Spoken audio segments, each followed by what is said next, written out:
Preposition 42 তে আমরা দেখব কিছু শব্দ লাইক নির্ভর করা। নির্ভর করা অর্থে যে শব্দগুলো আছে তাদের পর প্রিপোজিশন কি হয়? অন হয়। এরকম আরো কিছু জোড়া দেখবো আমরা। কুইক আসেন। উই শুড নট ডিপেন্ড, আমাদের উচিত না নির্ভরশীল হওয়া আদার্স, অন্যের উপর। আদার্স পিপল বলা যাবে না, কারণ আদার্স এর পরে কিন্তু কোনো নাউন আর লেখা যাবে না। আপনি লিখতে পারবেন আদার পিপল অথবা আদার্স। ডিপেন্ড কি লিখবেন ভাই?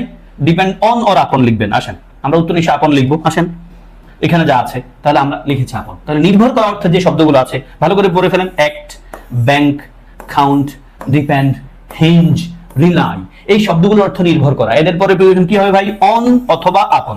দুটা থাকবে না, যে কোনো একটাই থাকবে, দেখতে পাচ্ছেন। যদি অন আপন দুটো থাকে আমরা মোস্টলি আপনটাকে নিব, আপনটা অনের চেয়ে বেশি একাডেমিক। দেন আসেন বিরত থাকা অর্থে যে শব্দগুলো আছে তাদের সাথে কি প্রিপোজিশন বসে? আসেন বাক্যটা সমাধান করেন। We should abstain dash smoking, আমাদের উচিত বিরত থাকা স্মোকিং থেকে। উত্তর কি লিখছেন? ইয়েস, আপনি নিশ্চয়ই ফ্রম লিখেছেন। We should abstain from smoking. দেখেন abstain, ban, debar, deter, desist, discourage, forbid, hinder, hinder, prevent, prohibit, refrain. রিফ্রেনের পর প্রিভেন্ট কি বসে ভাই? ফ্রম। তাহলে we should abstain from smoking. শব্দগুলোকে ভালো করে পড়েন, অর্থ কিন্তু একটাই, বিরত থাকা। আপনি পড়ছেন প্রিপোজিশন, আসলে এখানে সিরিমেন্টেনও কিন্তু আপনার পড়া হচ্ছে। দেন কামিং ব্যাক, বাধা বা প্রতিবন্ধকতা অর্থে যে শব্দগুলো আছে তাদের পর আমরা কি লিখি? কোন প্রিপোজিশন লিখি?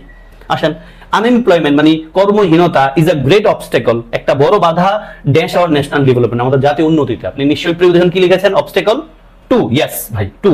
তাহলে আসেন বার, বেরিয়ার, হিন্ড্রেন্স, অবস্টেকল অর্থ কি ভাই? বাধা বা প্রতিবন্ধকতা, তাদের পরে প্রিপোজিশন কি লিখি ভাই? টু। ইয়েস, শব্দগুলো শব্দই কিন্তু নাউন। তাহলে unemployment is a great obstacle to our national development. যোগ্য অর্থে যে শব্দগুলো তাদের পর একটা নির্দিষ্ট প্রিপোজিশন বসে। প্রশ্নটা সমাধান করেন। Only graduates are eligible dash the post. আপনি নিশ্চয়ই চিন্তা করেছেন এলিজিবল, এলিজিবল কি লিখেছেন? ফর। আমরা জানি যোগ্য অর্থে যে শব্দগুলো আপনি অ্যাডজেক্টিভ আকারে পাচ্ছেন এদেরকে কম্পিটেন্ট, এলিজিবল, ফিট, সুটেবল, এই শব্দগুলো সব অ্যাডজেক্টিভ, এদের অর্থ যোগ্য। এদের পর প্রিপোজিশন কি বসবে ভাই? ফর। বাক্য পড়েন। Only graduates are eligible for the post. বিখ্যাত অর্থে যে শব্দগুলো তাদের পরে নির্দিষ্ট একটা প্রিপোজিশন বসে। আপনি বাক্যটা সমাধান করার ট্রাই করেন। His brother is noted dash his honesty, তার ভাই বিখ্যাত তার সততার জন্য। নিশ্চয় আপনি अगेन ফর লিখেছেন। বিখ্যাত অর্থে যে শব্দগুলো সেলিব্রেটেড, ইমিনেন্ট, EMINENT, ইমিনেন্ট মানে বিখ্যাত বা প্রসিদ্ধ। আর একটা শব্দ আছে ইমিনেন্ট, সেটা হলো IMMINE, ইমিনেন্ট, IMMINENT। ইমিনেন্ট মানে হলো আসন্ন, ফর্থকামিং, আপকামিং, আর ইমিনেন্ট মানে হলো বিখ্যাত, প্রসিদ্ধ।